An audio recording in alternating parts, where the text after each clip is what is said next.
Buenas noches, queridos hermanos. Grandes y ricas bendiciones sean derramadas para cada uno de ustedes en esta noche. Bienvenidos a la clase final de este precioso tema que hemos tenido la oportunidad de estudiar hace 5 semanas. El tema de la actitud, de la dinámica de la actitud mental. Para poder empezar, les pido de manera muy, pero muy amable que tengan la bondad de ponernos a cuentas con nuestro Señor Jesús. Amado Señor, en esta noche le damos las gracias porque ha tenido compasión y misericordia de nosotros. Gracias por todas las bendiciones, por todas las protecciones que usted nos ha dado. Gracias por suplir cada una de nuestras necesidades. Amado Señor, nos presentamos tal como somos, bendito Señor, como hombres y mujeres necesitados de usted, bendito Dios. Pedimos que en esta noche sea usted guiándonos, sea usted, amado Señor, Dios Todopoderoso, dándonos ese conocimiento y esa sabiduría, bendito Dios, para que esta enseñanza sea de provecho, sea de bendición, principalmente para nosotros y luego para nuestros miembros de nuestras familias, y así para cada uno de los hermanos también que va a poder escucharlo, que sea de gran bendición para nuestros ministerios. Oramos también esta noche, bendito Dios, por cada uno de los hermanos que va a mirar o va a escuchar este audio, para que los ayude, para que por favor recuerden que tenemos un Dios todopoderoso, que para Él nada es imposible y sobre todas las cosas, que Él es el único Dios de los cielos y de la tierra, y Él nos ama, nos cuida y nos protege. Gracias le damos, amado Señor, en el nombre poderoso de su Hijo amado el Señor Jesús. Amén. Sean bienvenidos, queridos hermanos. Vamos a estudiar el tema que nos compete para esta noche. Es el punto de vista divino en testificar. Para predicar el Evangelio aún en las regiones que están más allá de ustedes y no para gloriarnos en lo que ya ha hecho en la esfera de otro, el estándar falso. Segunda de Corintios 10:16. Cuando la doctrina es magnificada en una iglesia local a través de la función diaria del aparato lleno de gracia, hay un aumento en la efectividad del testimonio y un mayor alcance misionero. Las regiones que están más allá se refiere a cualquier lugar donde la casa de al lado a 10.000 millas de distancia.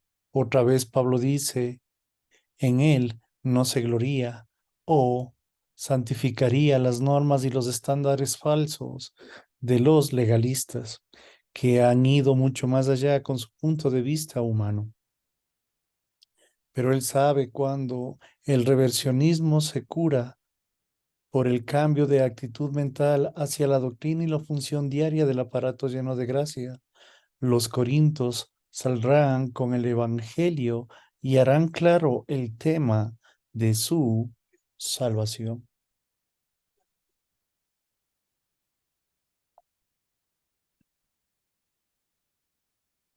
En lo que ya se ha hecho significa con las referencias de las cosas preparadas. Los legalistas nunca empezarán su propio trabajo, pero sí derribarán el trabajo que nosotros, sus normas, están formando en el punto de vista humano. Ellos tienen una estrategia de relaciones públicas y publicidad para testificar, la cual, aunque atrae, no es bíblica. No hay un lugar para testificar para un punto de vista humano en los artilugios de los cuales se convierten en los sustitutos del ministerio del poderoso Espíritu Santo.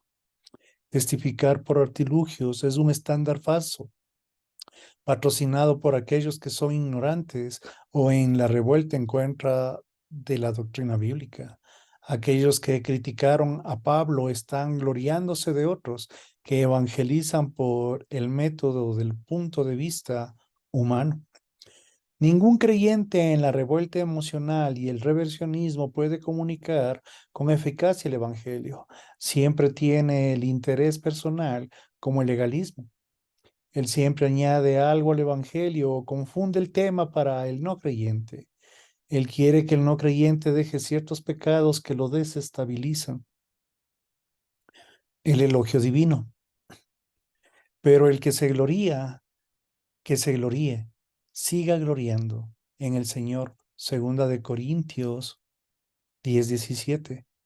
Esta es una cita de Jeremías, capítulo 9, versículo 24, que advierte a los creyentes del peligro del reversionismo.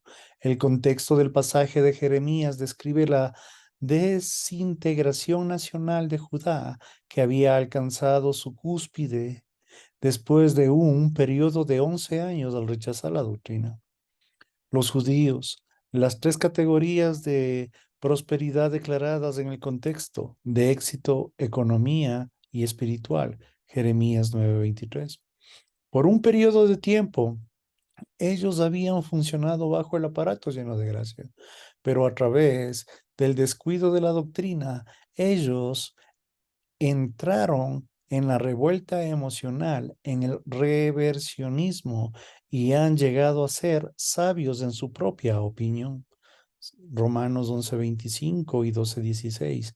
Ellos pensaron que lo sabían todo. En la prosperidad, el creyente es más vulnerable al reversionismo que bajo la adversidad y la presión, porque en la prosperidad hay una tendencia a descuidar la doctrina. Por el orgullo de su éxito, los judíos comenzaron en el cambio hacia su reversionismo. Ellos presumían de sus logros y riqueza, pero sin un complejo de edificación y la supergracia, estos logros carecen de sentido. Aunque Dios tiene un paquete de prosperidad, de supergracia para cada creyente, la capacidad de las bendiciones de la supergracia deben venir de la doctrina bíblica del lóbulo derecho. Pablo ahora hace la misma aplicación a los judíos en su tiempo. Si tú tienes que debes de gloriarte, él dice, cambia y gloria al Señor. Segunda de Corintios 10:17. No quiere decir que tú vayas ahí diciendo, gloria a Dios, aleluya, Jesús es maravilloso. Eso puede ser tan falso como una moneda de cuero. La gente usa estas frases como un artilugio alrededor del cuello para darse buena suerte, con la gran esperanza de evitar el fracaso. Gloriándose en el Señor es pensar la doctrina bíblica. ¿Cómo continúas gloriándote en el Señor? Para gloriarte en el Señor, la doctrina tiene que ser consumida cada día, transfiriéndola del lóbulo derecho por la fe y la llenura del Espíritu Santo. La doctrina entra en los comportamientos del marco de la referencia, el centro de memoria, el almacén del vocabulario, el almacén de las categorías, de la conciencia, del impulso y de la sabiduría. En pocas palabras, queridos hermanos, esto es dejarse llevar por el poderoso Espíritu Santo, quien da los dones, la sabiduría que viene de parte de Dios. En eso es un hombre y una mujer con humildad dispuesto a recibir todos estos regalos para el servicio de nuestro Dios en la iglesia. Porque no es aprobado que el Señor se alabe a sí mismo, sino a quien gloríe al Señor alaba. Segunda de Corintios 10:18. Los corintos se elogiaban o se recomendaban a sí mismos para la atención favorable, porque aquellos pensaban que habían llegado a la etíope en la prosperidad espiritual y económica. En realidad, con sus homólogos anteriores en Judea, ellos estaban en la revuelta emocional y en el reversionismo. Hoy, donde sea que vayas tú, encontrarás corintos, sea en el negocio para elogiarse a ellos mismos, sea en cada oportunidad que ellos te darán la gran batalla que estarán peleando para el Señor. Ellos dejan bien claro que están haciendo grandes cosas para Dios alrededor de la iglesia o en alguna organización cristiana.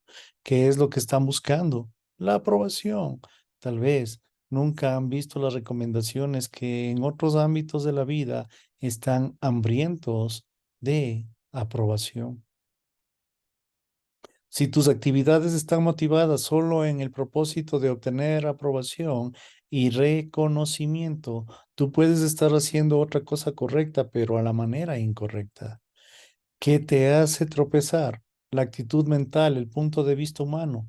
Todos tus esfuerzos deben ser descontinuados hasta que puedas hacerlos como para el Señor.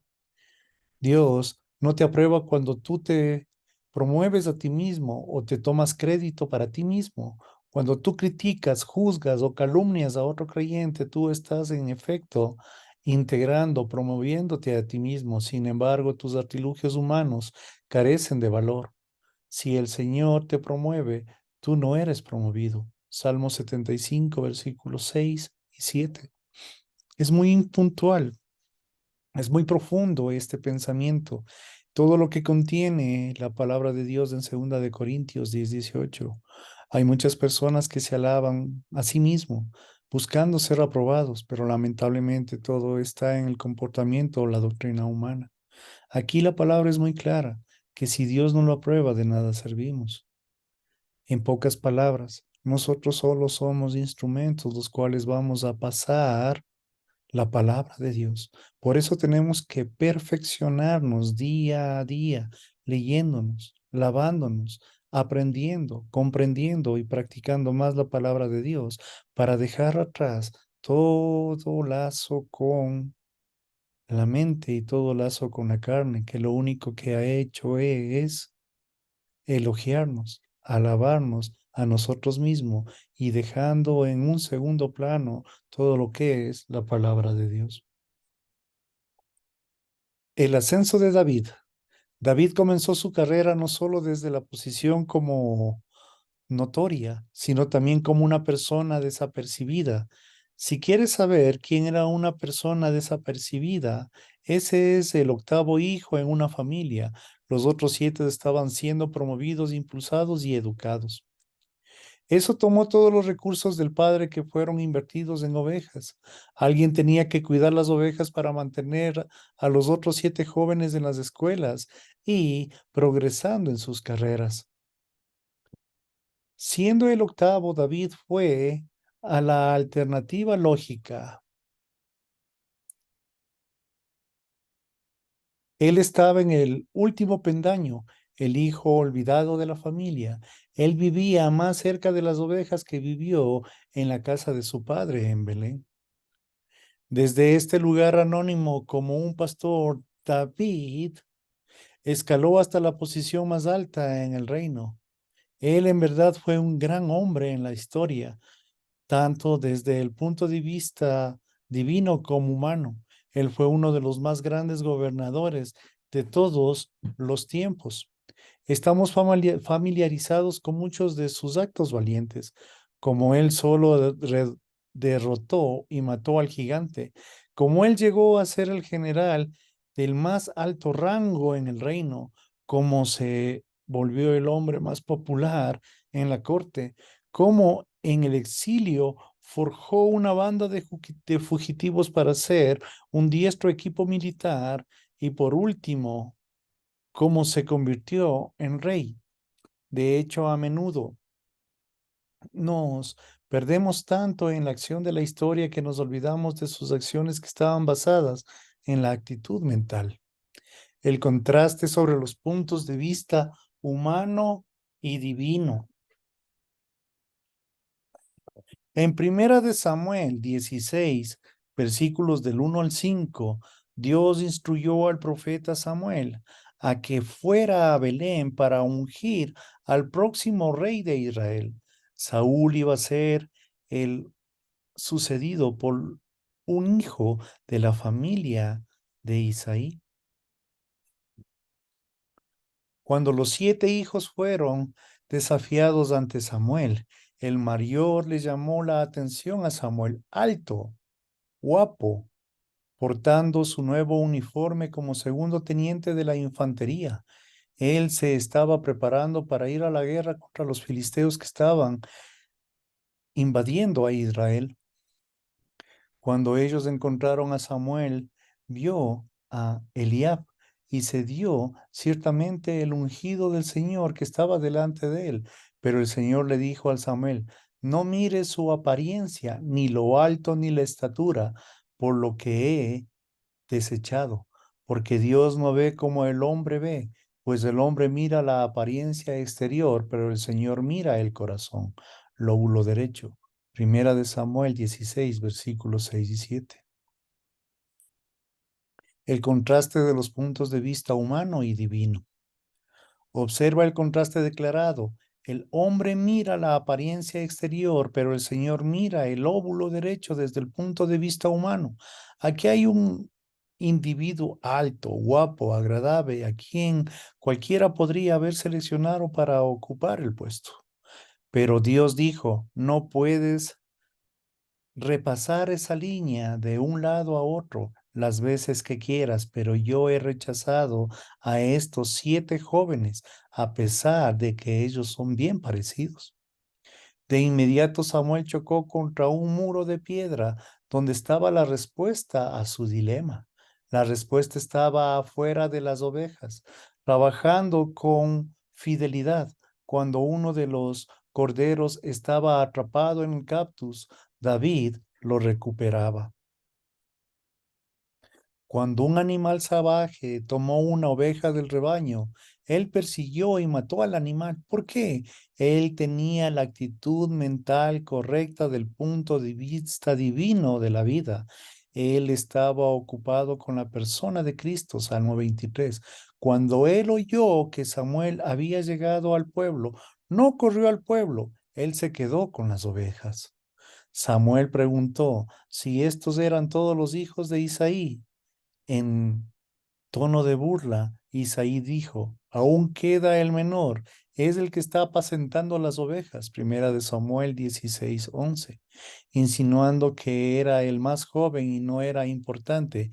Sin embargo, este es el hijo que Dios había escogido y a veces el contraste. Pero David respondió a Saúl, su siervo apacenta las ovejas de su padre, y cuando el león o un oso venía, se llevaba un cordero del rebaño. Primera de Samuel 17:34. Apacentaba las ovejas de su padre, en sentido literal dice, seguía cuando las ovejas de su padre, y hay una diferencia gigantesca. Él no era un pastor temporal en el día, sino él estaba ahí tiempo completo. En el primer incidente, un león que puede correr la carrera de 100 metros en 5 segundos atacó al rebaño y se llevó un cordero selecto. En lo que respecta al punto de vista humano, esta crisis ya que había terminado. El león había venido, el león había partido y David todavía estaba entero. ¿Qué más importaba? Leíamos que David se sentó, se limpió su frente y dejó que sus nervios se calmaran. De ninguna manera el cordero era su responsabilidad. Qué fácil hubiera sido para David pensar desde el punto de vista humano. Solo es un cordero y yo no quiero pelearme con ese león. Pero el punto de vista divino le dijo a David que es importante el costo. Él debería ser fiel y hacer su trabajo. Y siendo que David lo creía, él sabía que el Señor podría darle una paliza al león, así como sabía que él no podía hacerlo por sí mismo. Por lo tanto, sin pensarlo 2 veces, él siguió al león y lo mató y devolvió al cordero a su rebaño. Toda esta manera de poder escuchar, de poder ser guiados, de poder estar haciendo lo que a Dios le agrada, cuando estamos en nuestro servicio, cuando nosotros clamamos, pedimos y suplicamos, el Espíritu Santo es el quien nos adoctrina, nos enseña a escuchar la voz del Padre Todopoderoso y Él es el que nos da la fortaleza necesaria para poder, escúcheme bien, rescatar a cada oveja que ha sido puesta por nuestro Señor Jesucristo de las manos del lobo, de las manos de la serpiente antigua, de las manos del león, ya no con nuestras propias fuerzas, ya no con nuestro pensamiento, sino con el amor de Cristo Jesús en nuestras vidas y con la fuerza y fortaleza que nos da nuestro Padre Celestial. Qué importante es poder entender este punto de vista divino y también el punto de vista humano. El segundo incidente, David fue probado por un oso. el oso también es duro de roer. Un zarpazo de su pata te puede quebrar la columna vertebral. El oso también escogió un cordero selecto y partió para darse un banquete. Pero antes de que el oso pudiera acomodar al cordero en la mesa, David estaba enseguida tras de él.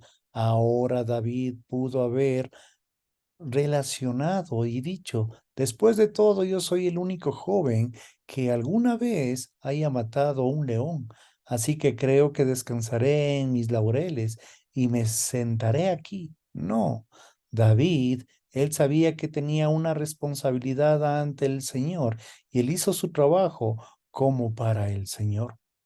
El creyente de la supergracia no se da por vencido en medio de las pruebas.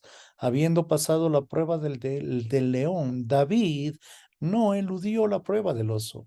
La doctrina es tan buena para este tipo de combate como para el otro. Después de la doctrina lo libera de un combate mano a mano con un gigante y bocón que no era tan duro como el oso o como el león. Y David añadió, el Señor que me ha liberado de las garras del león y de las garras del oso, me ha liberado de la mano de este filisteo. Primera de Samuel 17:37. Eso fue un éxito sobre todo para un joven, pero David no surgió de la fuerza de alguna manera debido a su poder, ingenio o habilidad. Él tomó el crédito para sí mismo, ni se le volvió arrogante por su victoria. Él no hizo fanfarria de sí mismo al llamar a la presa de la época para fotografiarse con el cadáver. De hecho, él no hizo un selfie, no se tomó la foto ni con el oso, ni con el león, ni con el filisteo. Él no dijo a nadie del incidente en ese momento. ¿Por qué?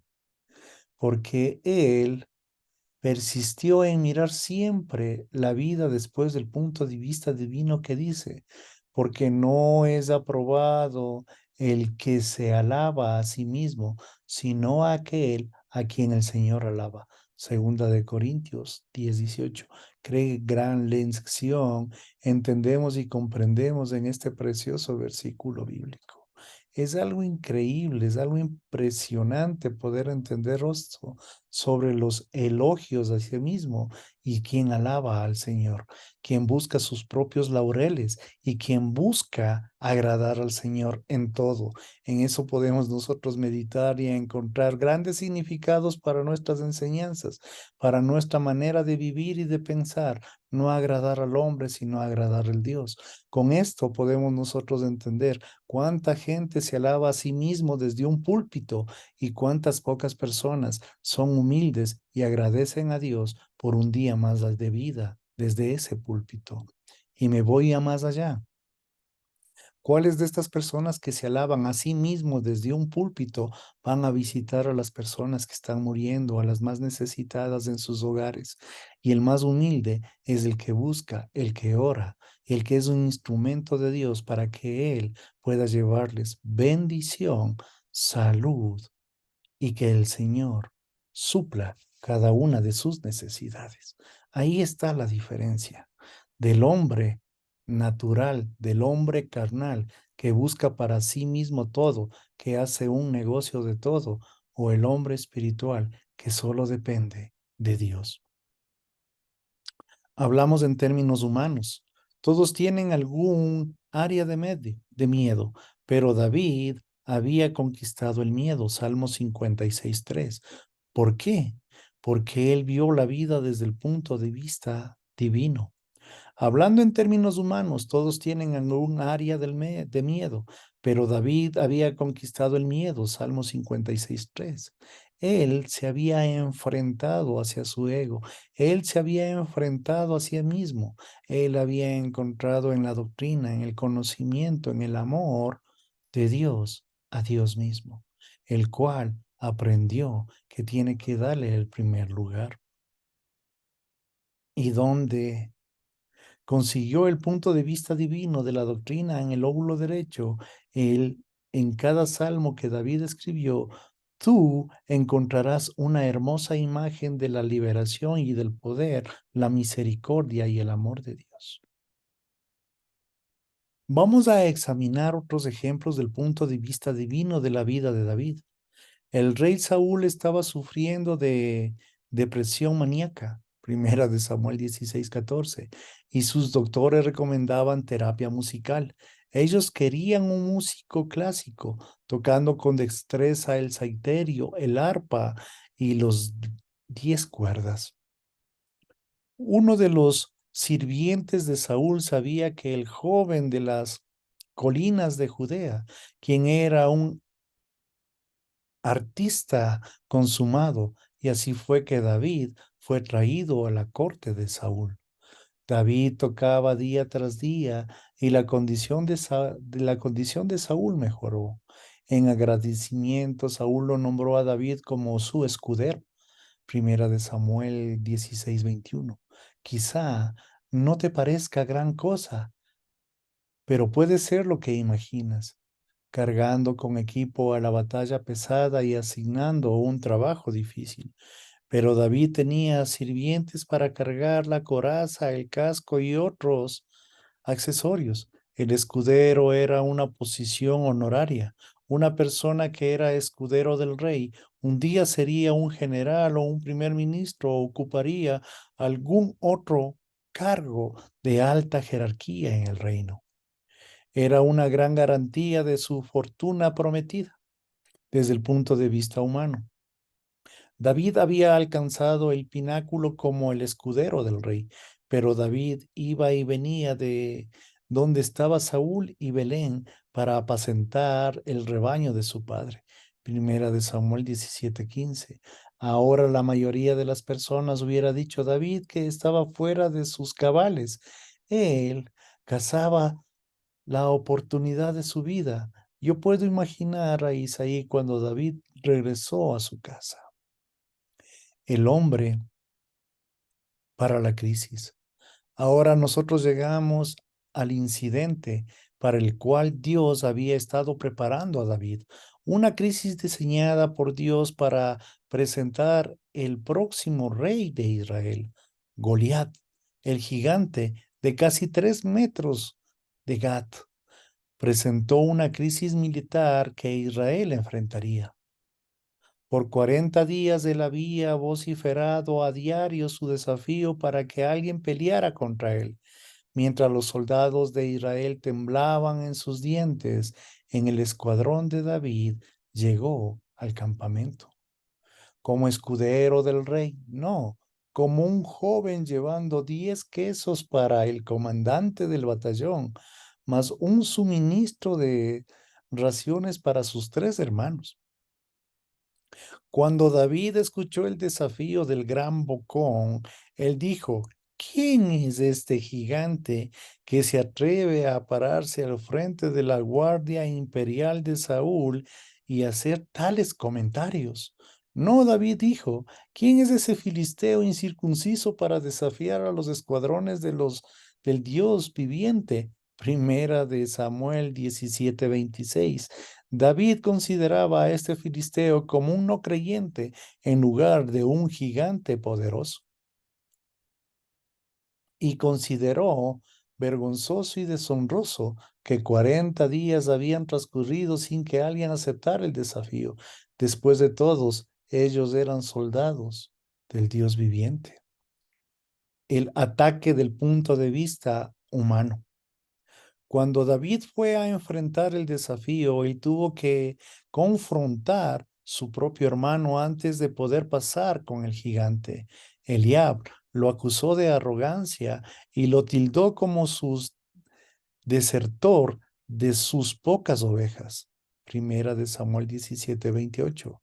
Eliab estaba cargando con los pecados de la actitud mental del orgullo, de los celos, del enojo, de la amargura, de la venganza. Ignorando los insultos de su hermano, David ganó la primera batalla contra la subjetividad, mezquindad, reversionismo. David era un héroe de la supergracia conocido por Dios, pero él estaba en el estatus de desconocido de la familia o cualquier otra persona de Israel.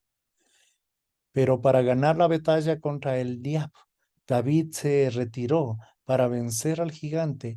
David avanzaría. No todas las batallas en la vida espiritual son ganadas en la misma manera, aunque los comentarios de Eliab eran inexactos, injustos e innecesarios. David no se defendió, reaccionó, que se trataba de una cuestión doctrinal. Si hubiera huido, perdido su control con su hermano, él no hubiera estado preparado para pelear con Goliat.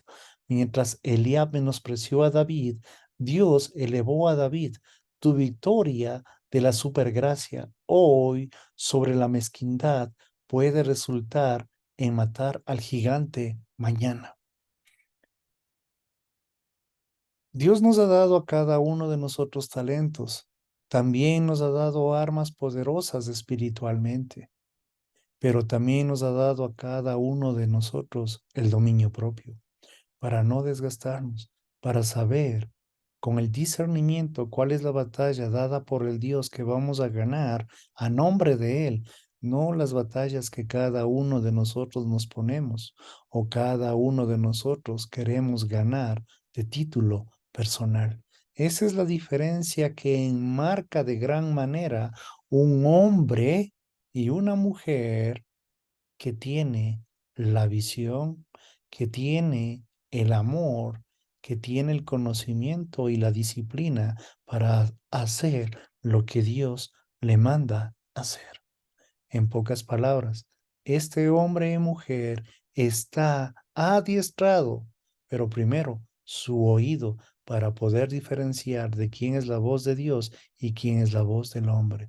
Número dos, este hombre y mujer está preparado mentalmente para poder asumir el reto. Y número tres, está espiritualmente dotado para resistir y para llegar a ser de bendición. El ataque de la mundanidad. El rey Saúl una vez había sido un soldado valiente, pero en el reversionismo él se había convertido en un cobarde.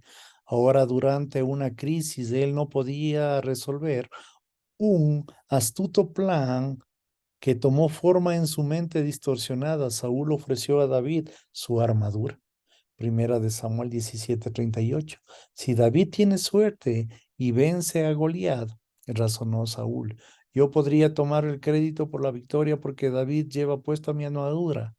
Aquí hubo otra prueba de ataque de mundanalidad. Antes de que David pudiera llegar a Goliat, la armadura de Saúl en David representaba la mundanidad, pero buenas armas y armadura no destruirán a Goliat. David sabía que solo el poder y la gracia de Dios vencen al gigante. Él rechazó el modo mundano de enfrentar la crisis.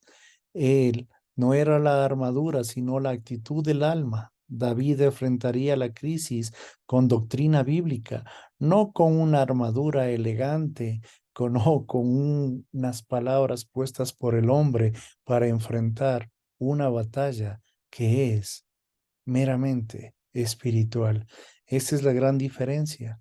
Cada uno de nosotros vivimos, sufrimos batallas contra gigantes espirituales, pero la diferencia marca en la actitud, la diferencia marca en quién crees y la diferencia marca cómo tú asumes este reto. Si nos dejamos ganar, si nos dejamos llevar por tantas costumbres que han entrado en la iglesia, si cada uno de nosotros en nuestra mente y nuestro pensamiento está la carnalidad, nunca vamos a lograr nada. En cambio, cuando vamos con humildad y recordamos cada una de las doctrinas, cuando recordamos y vivimos tantas y cuantas promesas Dios nos ha dado, y sobre todo cuando somos obedientes y vivimos en santidad, esa batalla y ha sido ganada, no por nosotros, sino por el Dios fuerte que lucha por nosotros. Esa es la gran diferencia. Entregar nuestros enemigos a Dios y nosotros hacer nuestro trabajo y no el de Dios. Nosotros aprender a escuchar la palabra de Dios, a escuchar la voz de Dios, ser obedientes y hacer lo que Él nos llamó. No nos llamó a ser avergonzados, no nos llamó hacer cosas que no tenemos que hacer. Lo que nos llamó es a alabar, a glorificar, a buscar su rostro, su presencia, a llenarnos de su sabiduría en la palabra de Dios, a crecer en gracia, en conocimiento de nuestro Señor Jesucristo. Ahí está su bendición, ahí está la prueba, ahí está el hecho para que cada uno de nosotros podamos llegar a ser el día de mañana unos grandes soldados, unos grandes estrategas, pero a la manera de Dios y no con el hombre como le ve. El ministerio es duro, los retos son a diario, las pruebas son a cada instante, pero lo que gana es en quien confía, su manera de pensar.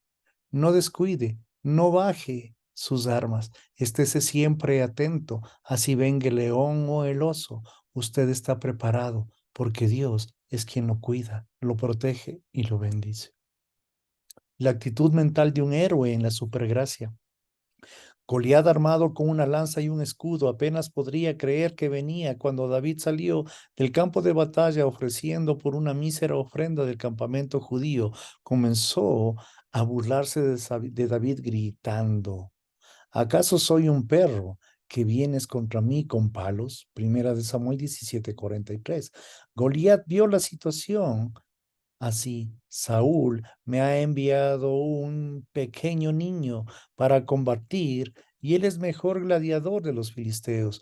Los judíos deben haber tenido una opinión muy baja de él. ¿Quién llevaba a David? Él sostuvo el cayado del pastor con una mano y la honda con la otra. Primera de Samuel 17:40. Goliat decía: quizá podrías pelear contra el perro con un palo, pero tú jamás me vencerás con esa protección tan pobre. Más te vale que regreses y consigas una jabalina, pequeño, porque la vas a necesitar. El punto de vista humano. Luego leemos que Goliat maldijo a David por sus dioses, no por los dioses de los filisteos, sino por el Dios de David, Yahvé. Goliat les dijo a David: ven a mí y daré tu carne a las aves del cielo y a las fieras del campo. Primera de Samuel 17:44, punto de vista humano. Entonces dijo David al filisteo: tú vienes a mí con una lanza, con una espada, una lanza y una jabalina, pero yo vengo a ti en el nombre del Señor de los ejércitos, el Dios de los escuadrones de Israel, a quien tú has desafiado. Primera de Samuel 17:45. David, como creyente de la supergracia, es rápido en expresar la verdadera cuestión e identificarse a sí mismo con el Dios valiente Jesucristo, que es el punto de vista divino. El rey Saúl una vez había sido un soldado, pero viendo todo esta y la actitud mental, él ya entendió todo lo que pasaba. El Señor te entregará hoy en mis manos y yo te derribaré y te cortaré la cabeza y daré a los cadáveres del ejército de los filisteos, a las aves del cielo y a las fieras de la tierra, para que toda la tierra sepa que hay un Dios en Israel. Primera de Samuel 17:46. Pero entonces es muy probable que Goliat se hubiera quedado con la boca abierta. Nadie jamás le había hablado así y nunca había oído esas palabras semejantes. Dijo David: estas son las palabras para demostrar la destreza del combate, sino para dar a conocer que hay un Dios en Israel, que por desgracia, al contar la historia de David y Goliat, el énfasis se centra demasiado con frecuencia en lo que hizo David, con el golpe al gigante con una piedrecita, lo noqueó y lo decapitó. Pero ¿a dónde está enfocada tu atención a la palabra de Dios? Si tú entiendes en Primera de Samuel 17 del 45 al 47, tú vas a ver que la palabra de Dios enfatiza pensamiento de David, no lo que él logró en unos minutos después. Y para todo lo que esta asamblea sepa que el Señor no libra ni con espada ni con lanza, porque la batalla es del Señor y Él nos entrega a ustedes en nuestras manos. Primera de Samuel 17:47. Esta magnífica declaración de la batalla es del Señor, es uno de los mayores principios de la vida cristiana, dicho a su máxima expresión. Nosotros vemos la actitud mental estabilizadora de un creyente en la supergracia. Conclusión. El creyente en la supergracia no tiene complejos emocionales, ni subjetividad, ni miedo. David no tenía reparos sobre matar al enemigo, ni complejo de culpa después de la batalla que se terminó. Él era un perfecto soldado de combate porque su alma fue preparada por la doctrina mucho antes que su cuerpo avanzara en la batalla. La acción del creyente en la supergracia refleja su pensamiento. Así, él está en perfecta coordinación con su cuerpo y alma. David personificó el principio de 2 Corintios 10:5, perdón, asaltando y demoliendo el pensamiento cósmico y cada obstáculo del orgullo, atacando contra el conocimiento del objetivo de Dios y haciendo prisionero a cada sistema de pensamiento del punto de vista humano en la autoridad de Jesucristo. Gracias, queridos hermanos, por este tiempo. Gracias, queridos hermanos, por acompañarnos. La próxima semana estaremos empezando otro tema de estudio, otro tema de enseñanza que sé que nos va a ayudar en todas las áreas de nuestra vida, en especial lo que nos interesa, el ministerio, nuestra salud y nuestra familia. Gracias, queridos hermanos, les doy. Que el Señor los bendiga, los cuida y los proteja. Gracias, queridos hermanos. Hasta la próxima clase. Bendiciones.